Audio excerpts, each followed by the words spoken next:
Now I know what you're thinking. How is this video different to the tons of other videos about Doha on YouTube? It's not. However, I've categorized and created chapters on each section so you don't have to go through the whole video. So in this video, I'll go through the following places we visited. I spent a total of 5 days in Doha, and for each day I've categorized the places that I visited.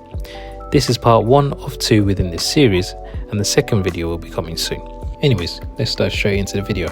But before we do, I'll quickly show you the hotel we stayed in. We booked this hotel via Expedia, but feel free to visit their website to book with them directly. This is a 4-star hotel with all the basic necessities. We made a reservation for the deluxe twin room, which comes with a large king bed, a flat screen TV, a fridge, along with your complimentary tea and coffee. The bathroom is equipped with a walk-in shower, along with your standard wash basin, toilet, and a bidet. Also, there are these electrical outlets. If you're from the UK and use electric toothbrushes, it's perfect for you to charge your electric toothbrushes via here. Also, our room came with a Type G socket, so you can use this for all your electric needs. The hotel also offers breakfast as well. However, when booking, be sure to check if the room you pick comes with breakfast or not, as there will be an additional charge for this. C Hotel offers continental breakfast, where you'll get a selection of dishes as seen here. Breakfast time starts from 6:30 to 10:30 AM, so we had to wake up really early to catch it.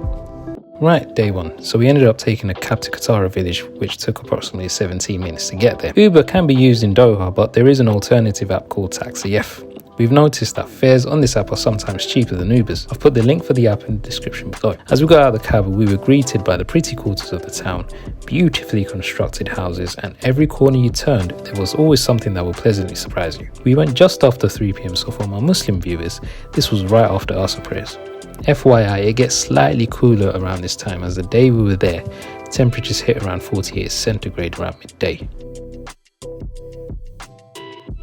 After walking around for a bit, we decided to stop at this lovely burger place. The food here was amazing. Crispy fried chicken, the juicy prawn starter, along with this madness of what can only be described as a tower made of burgers. There were quite a lot of chips left over, so I had to take it home with me.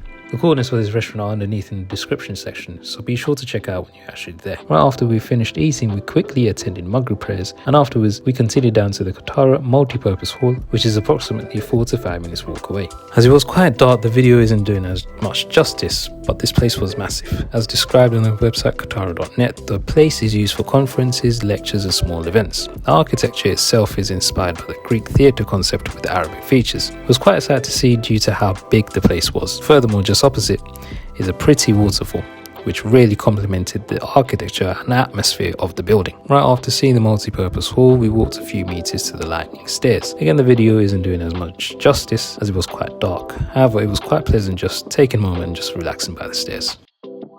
Right, off to our next stop, which is Villaggio Mall.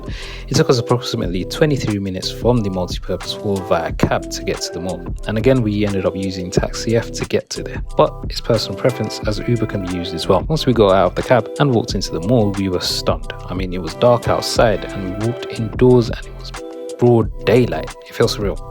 The mall consists of several international brands, and it also consists of a big food court located on the other side of the mall. However, you know you're not here for that. The main USP for this mall is not just the sky ceiling, but also the man-made canal which goes right through the mall. Being me, of course, I was going to get on the gondola. We ended up paying 5 riyal each for the tickets, and the ticket stand is just a few meters away from the entrance. So as we got on, the driver ended up taking us around the canal.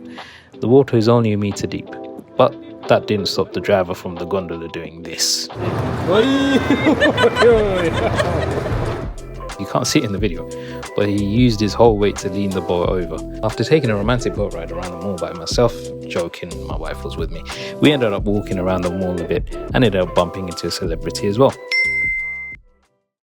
Right, day 2. You will need to go to the island port, and by the way, on a side note, this is the most fanciest port I've ever been to. As you walk around, they will greet you like royalty. They'll open the door for you, greet you, and then they'll shortly ask you to board the boat. The actual journey itself takes approximately about 30 minutes or so. Therefore, if you have severe motion sickness, not to worry, just ask the attendants on the boat for assistance and they'll provide you with a menthol oil that should essentially alleviate any sickness you might end up developing. So after a short ride on a pleasantly comfortable boat, you reach your destination. Once you get off the boat, you're greeted to the sounds of drumming and you're given a small amount of rose water upon arrival as well. As you enter, you're greeted by this beautiful arch building, which is the main reception area, along with clear ocean blue waters as you walk in across the bridge and onto the island. You are then referred to a tour rep who will go through with you on what types of recreational activities you could do, as well as advise you about the restaurants you can dine in. Now, in order to do this, you are given vouchers that you can use as credits. Each voucher has different amounts, but the catch is you can only use one voucher per activity/restaurant. And if you were to spend over 200 Riyal in a restaurant or via an activity, then you will need to pay the remaining balance. So first on our voucher hit list, we went over to a restaurant called Ted's where they offer American food. We ended up getting a loaded fries, this beef burger along with hot dogs and chips. I've included the coordinates below.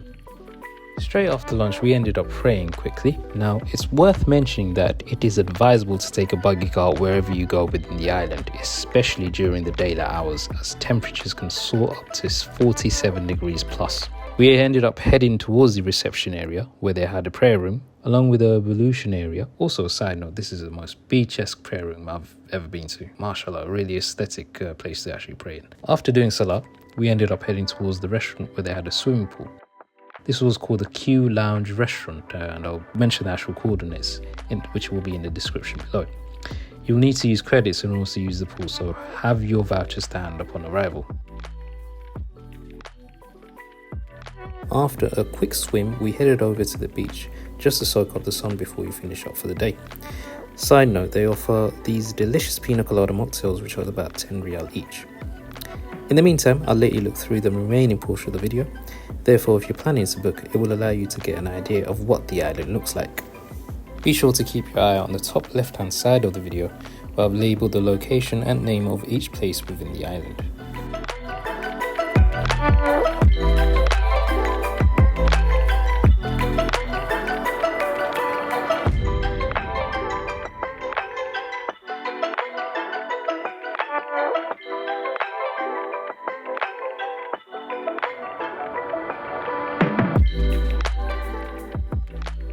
In the meantime, this is it for part 1. If you have any questions, feel free to drop a comment and I'll try my best to answer your questions.